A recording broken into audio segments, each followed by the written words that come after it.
Don't blink, it's your boy Ink. Welcome to another episode, another series, not another series. It's been three episodes already. So you know I'm talking about Conor McGregor Forever Netflix documentary. It's episode 4.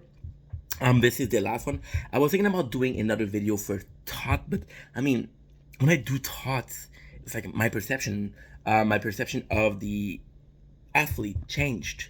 I had a negative or positive opinion on a person, and now I have a negative or positive opinion on the person, and I'm biased to put a final thought because my understanding of the situation, of the person, of the situation they've been in, the beef they've been in, right? It's only understanding my neighbor. Crazy, but then I'm crazy too, so can I really complain? No. So yeah, so let's start with the why I'm not gonna do something, and let's do something. So four, that more old footage of Connor when he was where he had to introduce himself, talk about who he is, where he's from, right? Talk about fearlessness, which is another side of his mental, right? And he's talking about how he isn't fearful of loss and he isn't inspired of a win, which means that he's basically like not affected by the event, not affected by its surroundings, affected by how he performs. And yeah, of course, with winning comes money, and Connor loves money. But all in all, that was not the main focus in the beginning, at the end, etc., etc., etc. Wait a sec. Drinking water is important, guys. It doesn't fear less to die victory, more so to fight and question what you want to be. The question was what you want to be, and he said he is who I want to be. He said he was talking about how, again, this was Thursday or Saturday today. It's about what he taught, not not necessarily wanting to be something, not necessarily aiming to be something, is being who he is right now. The importance of the mentality of being exactly who you are. He's talking about how you spend your whole life pursuing something you might not achieve, but if you are happy with who you are right away, right? You prove that he wants. He's always hungry, always wanting, right? Keep believing, and you can see today, like even though he had succeeded, even though he didn't need to fight. Oh fuck! Oh fuck! There you go. He still want to fight. He still want to fight, no matter how lucky, how achieved, and how finished. Not finished, but how far in his life he had to be, and fighting was not something he had to do anymore. But he wanted to do it, right? Then you hear he keeps believing because he has everything to be focused on what he has, which is amazing mentality. Like again, he wanted to always be hungry, always wanting more, but still being satisfied of what you have is super important because yeah, it's not a bad thing to be ambitious, but if you're it's a bad thing to never be happy, right? In this case, Connor he has not this greed for money, he has a greed for experience, and those experiences won't come unless you chase them, right? Which is something he's happy he's having the opportunity to do. My last intro, right? Of everyone talking about Dustin versus Connor, how we won and everything. Connor says something that is super important here. He says, "No guts, no glory," which is something I do say myself. So, of course, when the dude is saying something that I used to say, or that I'm still saying and I will still say, of course, it's provoking you a answer of relatability, right? Uh, and of course, by me doing that, everyone, no guts, no glory. People associate his cash with a different person not being hungry. And again, you're seeing this episode, and it kind of sucks because we saw a lot of people doubting Connor. Oh, is he done? Is he finished? And now people they want the old McGregor back. They want the mean McGregor, and not the nice guy, the businessman, the gentleman. And that's something we saw that in the Cowboy. People were loving the nice guy Connor because he won, but because he lost and he had the same mentality, same characteristic, same charisma, same approach to the fight, but he lost. Well, like, nah, it doesn't work. So it's kind of a two-face. It's kind of like a reality of the game. Win, you get glory. Lose, people will hate you. What happened after the fight? Wait, what? Different person. Yeah, they said it's different. What after the fight? The fame, who we are. Whatever happens, people are always gonna have an opinion, no matter what. You can see that he's training 2 times a day, but now it's different. He has no team, and that's his first time. He said, and the documentary is crazy. It's not he's crazy, but it's crazy because the training without the family is done that before, but without the team, he has never done that, which at least training wise or physical wise, he puts his team before his training, right? Which to me is it's not a big deal, but it's a different mentality and not something I can relate to. So he does a lot of soul searching, understanding what that life is deeply touching. Shit, because understanding life and that's deeply touching. You know, I would. I don't think anybody has the answer to what is life.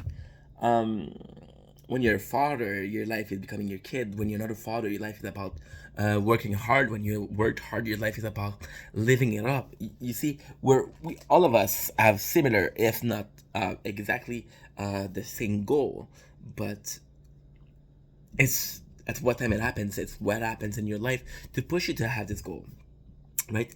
Talking solo journey, right? Who's there for him? Recognize in the street the weight of it. Yeah. I'm so sorry. I wrote that on Thursday, so it's kind of like a um. What can I say? It's kind of like fuck. I don't know, man. It's it's blurry, but it's so clear and so blurry at the same time. Like I have a clear memories of certain scene, but some scene like this one I don't remember.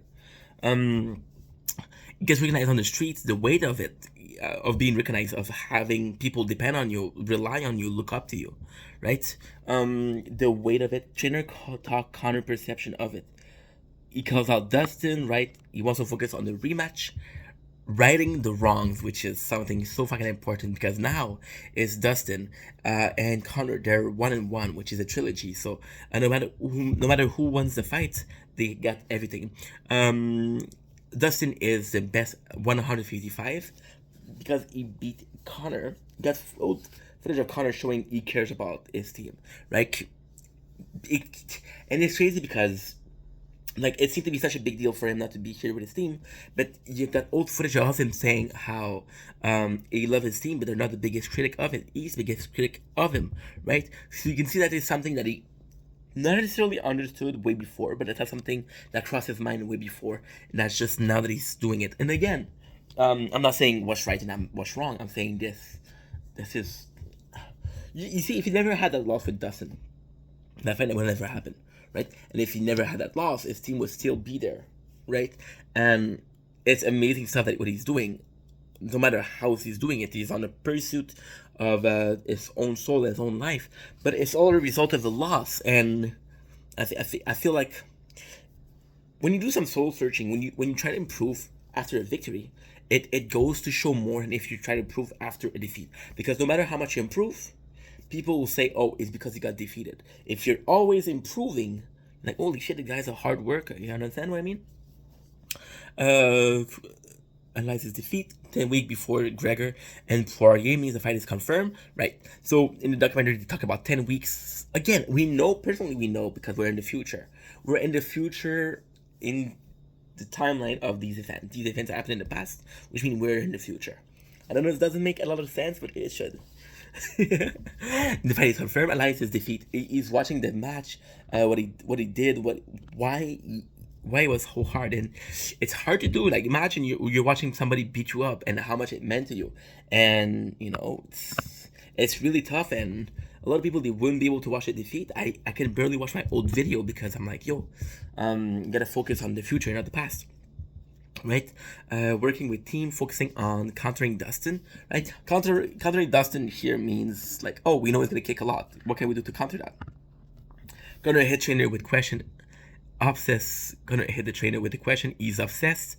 Yeah. So the trainer who has been there for Connor since he was young was talking about how he used to text him and ask him question like, "Yo, how do I do this? How do I prepare for that? How do I do this X and that?" And he was obsessed, and that's why he gave Connor a chance because this guy was obsessed with the sport. He's like, if somebody's gonna make it, it's gonna be the guy who's obsessed, right? And after his victory, he enjoyed a hard session. We have his third son, Nathan. There's lovely moments, right? But my problem with it's my problem with the documentary, not so much Connor. They keep on showing the same stuff, and arguably, it's not a big deal, right? But if you look at the first fight, we had a win. And we look at the second episode, we had a loss against Habib. We had the third fight against Saronis, who was a win, and we had the fourth episode, who was a loss against Dustin. So it's always up and down, up and down, up and down, up and down. Training Connor versus family Connor, training Connor versus family Connor. Connor the businessman, Connor the sport athlete. It's always the same stuff, and it's always back and forth. And although it's really enjoyable because I don't think you cannot be a good father if you're a father, and I don't think you cannot be a good fighter if you're a father. But it does feel like we're going back and forth, and it does feel like there's distance between them. Like, for example, Connor in this case, it's really rare to see his family involved. His wife is there, right? It's more his team, so it does feel like a dissociation in some sort. It does feel like two different people. You got the obsessed Connor, and you got the father Connor. They're two different people, and the back and forth and the repetition of the back and forth. Maybe 4 episodes is too much. I don't know, right? The episode was good. It's not that it's not good. It's just it's something I've already seen, and maybe I'm watching them too much in a row. So I'm watching them and for not a short enough period of time. Then again, documentary should be something I yearn to watch. If you think about the Arnold I was able to watch it 1, 2, 3, and it was different. The Connor, there's some similarity, and it feels like deja vu, right? He's proud of Junior. It's a lovely moment. He's proud of Junior for being a good big bro, and he's kind of nice because he keeps on talking about Junior and not about his daughter. But I mean, Junior is the first kid, so it's his first time being a dad, which is always something important. Amazing family. It's really humbling, right? Really humbling to see the family. And once again, I'm not saying seeing the family moments, seeing the training is bad. I'm just saying there's a clear disconnect, and the back and forth, back and forth, back and forth is really draining. Earn himself training, the bone is bruised, right? Um, and because of bonus bruise, it might be put the fight at risk. Then again, it's about how it is the last chance of Connor to say, "Yo, maybe it doesn't beat me last time, but it's 2-1. I still have a shot." Right? Pride pushed Connor not to talk with the team. They worried, and again, the team are the same team for years, so there's this sentiment of family which is phenomenal. Surgeons say take it easy, showing the X-ray, right? And it's really bad. It's really fucking bad, dude. Tibia and fibia. The training, the impact, how much time is left is unclear. We don't really have a clear idea on when they say 10 weeks to 6 weeks to 4 weeks. We don't have that. And it's 10 weeks to 3 weeks, I think.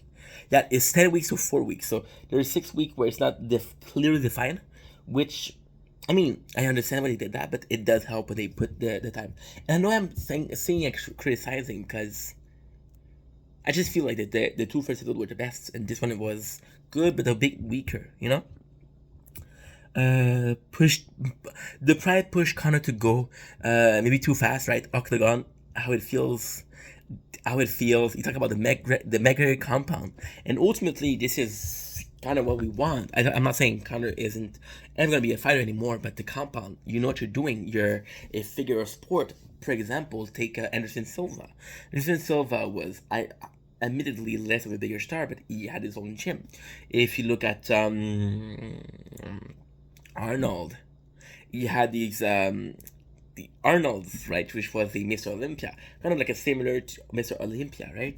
And he knew he was done, and that's why he hung up the coat, and he was like, "Yo, this is what I'm gonna do." So Connor, he has a compound, he has the ability, the training, the knowledge to teach people, and that would be the perfect way. But Connor gets in the way of Connor. Connor, time and time again, as his best friend, Connor is the reason why Connor is so big, but Connor is also the reason why Connor falls so hard.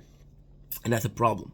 You have to give yourself a chance, and you constantly have to push yourself, but you have to give yourself a chance to grow, right? The trainer really care for Connor again.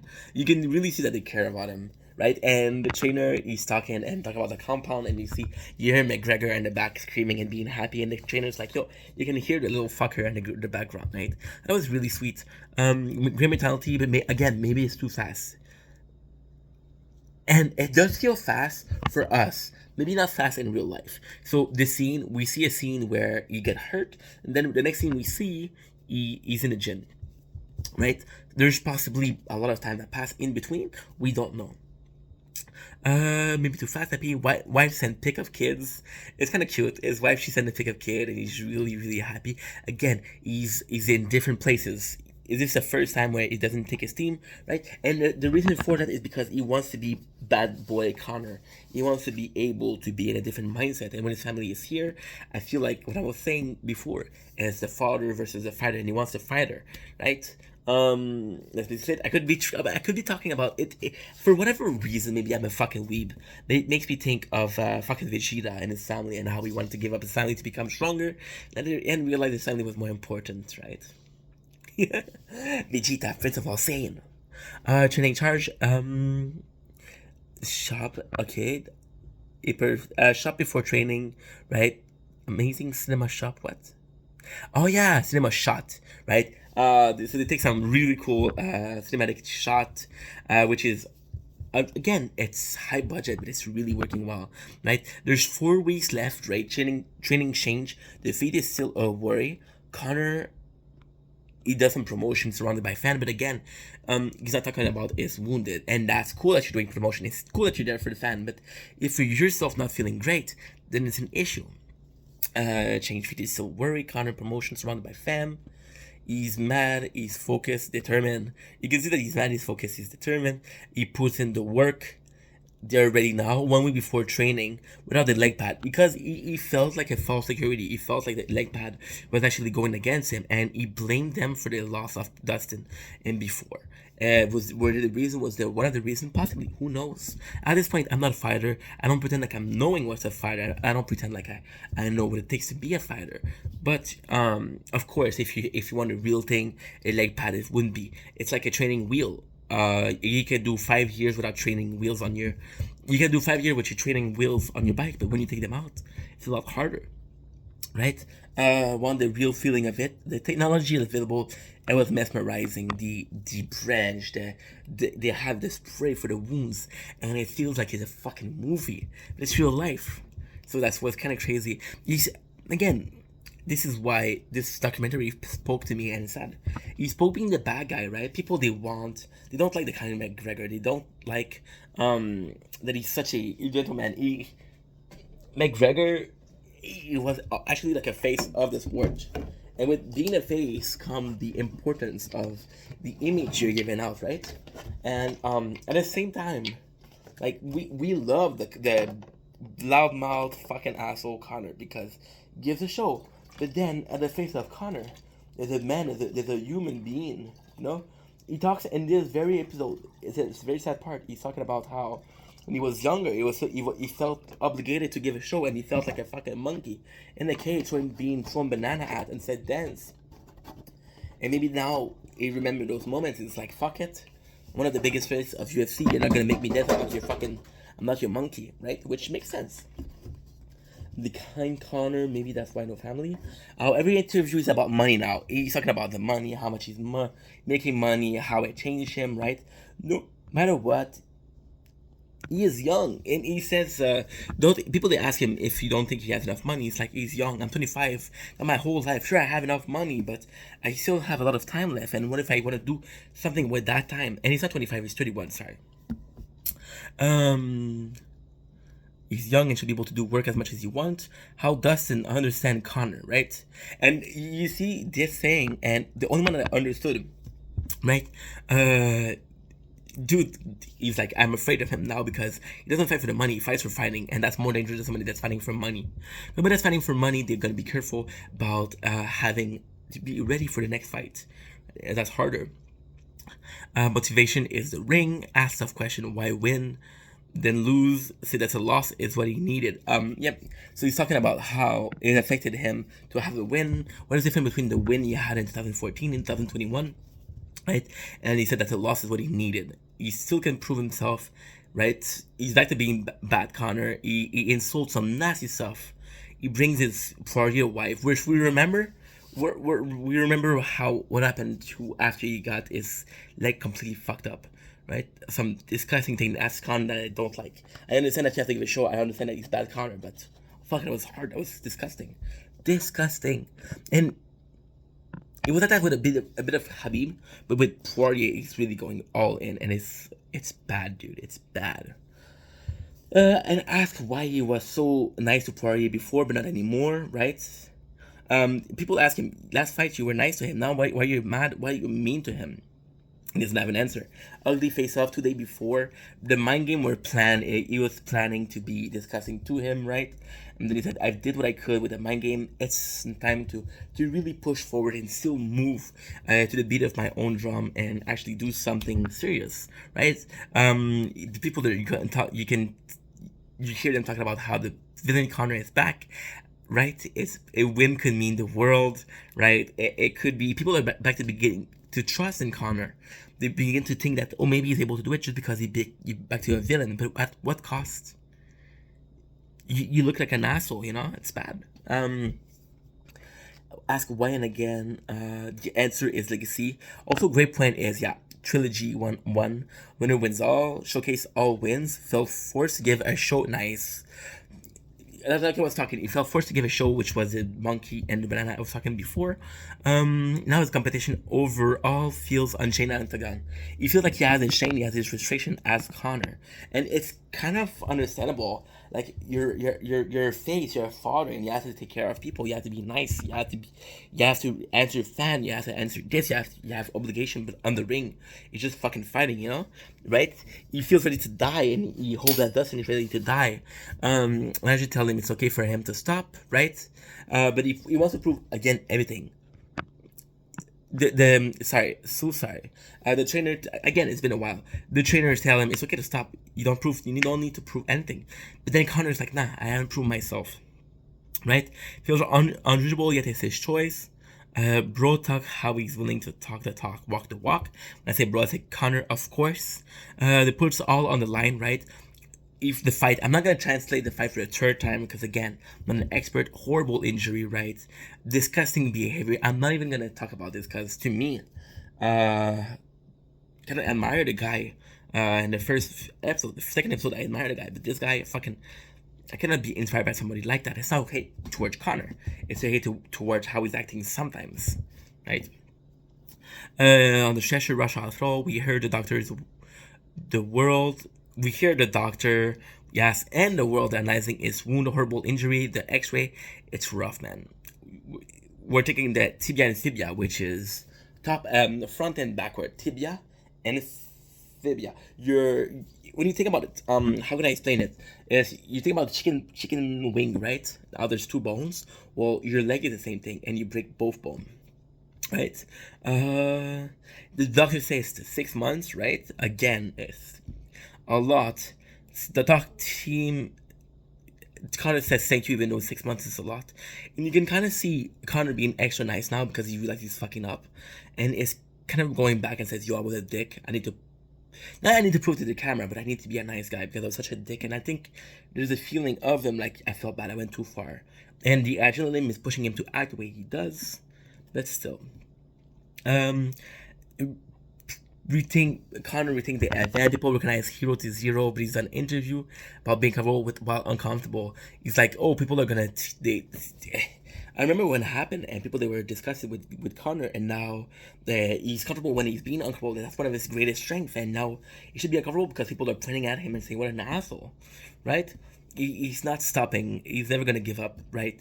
You realize that one day is gonna come when he can't no more. He can't fight no more, right?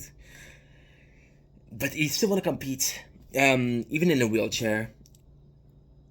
The documentary ends with him getting better and hopeful, but again, this episode I could have done without it. One of my favorite documentary on Netflix was Kanye documentary.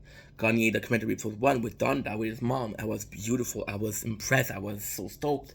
I was like, holy shit, what a great man. But now, the ending, that's the way it felt with Connor. You spent 2 episodes building a fucking hero just to turn him into a villain. Yeah, so I'm not even gonna give my thought because my thoughts were given at the end of the 4 episode. I wish. And again, you could say, oh, it's a fucking documentary. They have to show the good and the bad. Yeah, they didn't show Connor insulting Dustin's wife after he fuck up his leg. They didn't show that. So he's gonna show the ugly. Show all of the ugly. Don't show what you want to do so people come back. I understand it's journalism, but it's a man's life. I love that. I love you guys. Take it easy. Peace.